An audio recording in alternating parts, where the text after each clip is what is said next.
بسم اللہ الرحمن الرحیم۔ شکاری، آج ہم گفتگو کریں گے شکاری کے بارے میں۔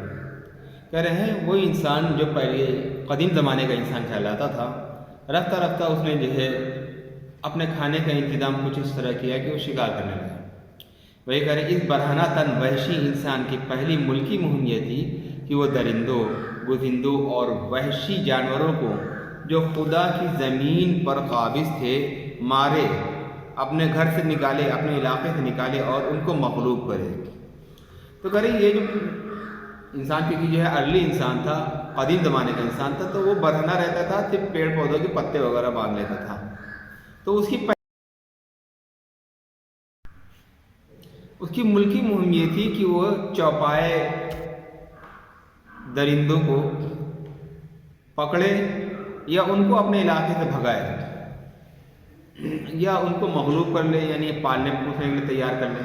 اس جنگ کے لیے اسے ضرورت پڑی کہ کمزور ہاتھوں کو مضبوط بنائے، کسی چیز سے اس کو قوت دے۔ تو پہلے اس نے جو ہتھیار بنایا، اس کو جو دستیاب ہوا وہ لکڑی کے ہتھیار تھے، یا پھر وہ مردہ جانوروں کی ہڈیوں کا استعمال کرتا تھا اپنے بچاؤ کے لیے اور دوسرے جانوروں سے شکار کرنے کے لیے۔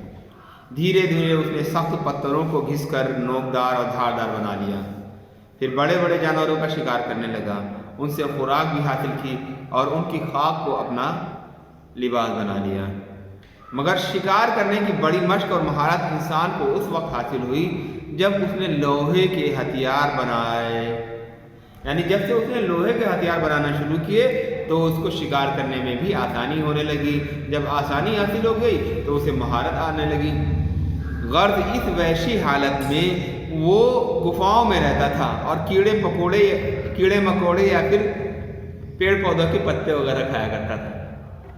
لیکن دھیرے دھیرے اس نے ترقی کی اور مسلح یعنی ہتھیاروں سے لیس شکاری بن گیا۔